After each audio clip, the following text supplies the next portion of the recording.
भाजपा आजकल एक नई कहानी लेकर आ गई है कि पंडित नेहरू या कांग्रेस पार्टी ने डॉक्टर भीमराव अंबेडकर का अपमान किया था। असल में बात कुछ नहीं है।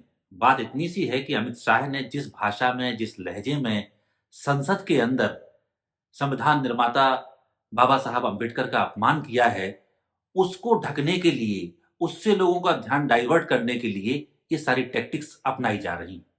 इस वीडियो में मैं 5-6 पॉइंट आपको बताता हूं, जिनसे आपको ये क्लियर हो जाएगा कि कांग्रेस पार्टी का और डॉक्टर अंबेडकर का क्या रिश्ता था। मेरी कोशिश है कि दूध का दूध और पानी का पानी हो जाए। पहली बात पहली बात तो ये उठती है कि जब संविधान सभा भारत की बनी, तो उस समय डॉक्टर अंबेडकर संविधान सभा के सदस्य थे, लेकिन वो पूर्वी बंगाल में उनकी सीट आती थी। और जब भारत का विभाजन हुआ, तो पूर्वी बंगाल चला गया पाकिस्तान में। ऐसे में उनके पास संविधान सभा के लिए कोई सीट ही नहीं बची। तब कांग्रेस पार्टी ने उन्हें अपने सदस्यों के सहयोग से महाराष्ट्र से संविधान सभा का सदस्य बनाया। तो ये पहला पॉइंट आप याद कर लीजिए कि जो संविधान सभा में बाबा साहब पहुंचे हैं, वो कांग्रेस पार्टी के सहयोग से उन्हें संविधान सभा का सदस्य बनाया गया। पॉइंट नंबर 2, जब भारत का संविधान बनने लगा, तो महात्मा गांधी ने कहा कि ये संविधान मैं चाहता हूं कि ऐसे व्यक्ति को इसका ड्राफ्ट बनाने का अधिकार दिया जाए जो वंचित तबके से हो, जिसने गरीबी, पीड़ा, उत्पीड़न जो हजारों साल से दलितों के साथ चला आ रहा हो, उसे बर्दाश्त किया हो। इसके साथ साथ वो क्रांतिकारी हो और विद्वान हो। इन सारे गुणों से योग्य एक ही व्यक्ति था, वो थे डॉक्टर भीमराव अंबेडकर।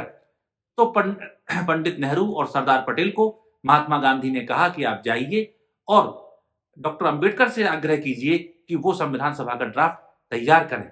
यहाँ यह याद रखने की बात है कि संविधान सभा में कोई बहुमत नहीं था डॉक्टर अंबेडकर के पास। उनके पास तो अपनी एकमात्र सीट थी। सारा बहुमत कांग्रेस पार्टी के पास था, लेकिन कांग्रेस ने गुणता गुणवत्ता और योग्यता के आधार पर उनसे कहा कि आप ये काम करें। अब हम आते हैं तीसरी बात पर। भाजपा आरोप लगाती है कि 1952 का जो पहला लोकसभा चुनाव हुआ, उसमें कांग्रेस पार्टी ने बाबा साहब अंबेडकर को चुनाव हरा दिया।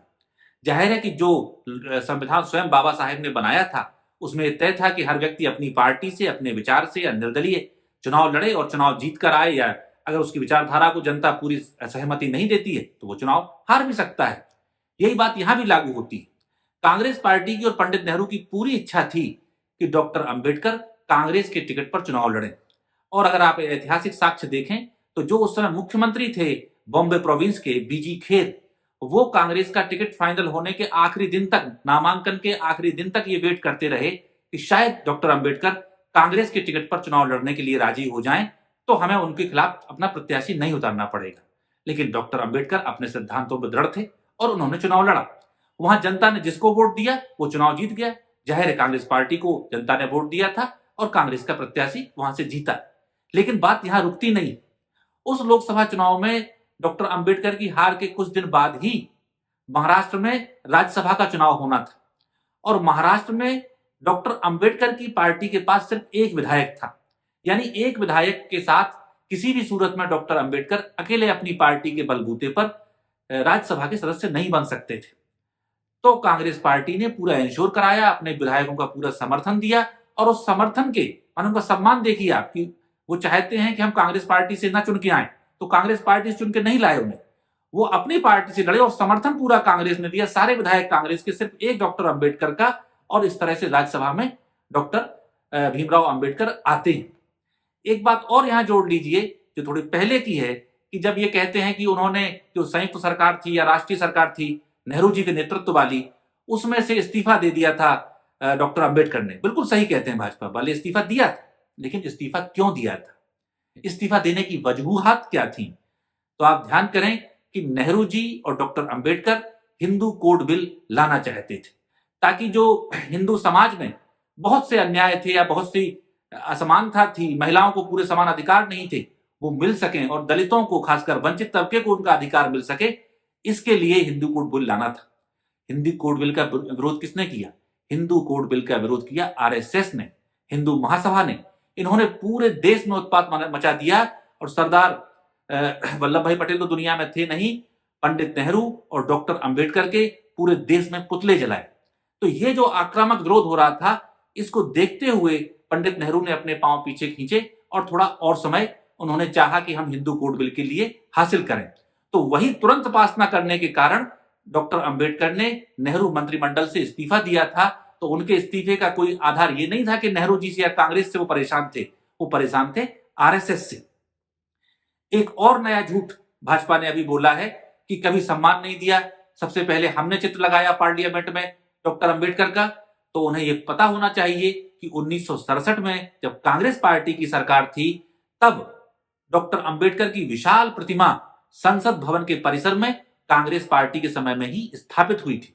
और वो ये नई संसद बनने से पहले तक महात्मा गांधी की प्रतिमा और डॉक्टर अंबेडकर की प्रतिमा बहुत प्रमुखता से दिखाई देती थी। लेकिन अब मोदी जी के राज में वो प्रतिमा संसद के पीछे साइड में रख दी गई है। तो ये झूठ बोलना कि हमने चित्र लगाया है, सबसे पहले उनसे बहुत पहले बहुत बड़ा जो मूर्ति थी डॉक्टर अंबेडकर की, वो कांग्रेस पार्टी लगा चुकी है। एक और झूठ सुन लीजिए, ये कह रहे हैं कि सारी चीजें हमने बनाई हैं। तो दिल्ली में जिस मकान में डॉक्टर अंबेडकर रहा करते थे, उसको एक स्मारक में बदलने का काम मनमोहन सिंह की सरकार में ही हो गया था। और उसके लिए 2013 में जब डॉक्टर मनमोहन सिंह प्रधानमंत्री थे, तभी सीपीडब्ल्यूडी को ठेका भी दे दिया गया था। वो काम 2015 में जाके पूर्ण हुआ, तो उसका फीता जरूर मोदी जी ने काटा है।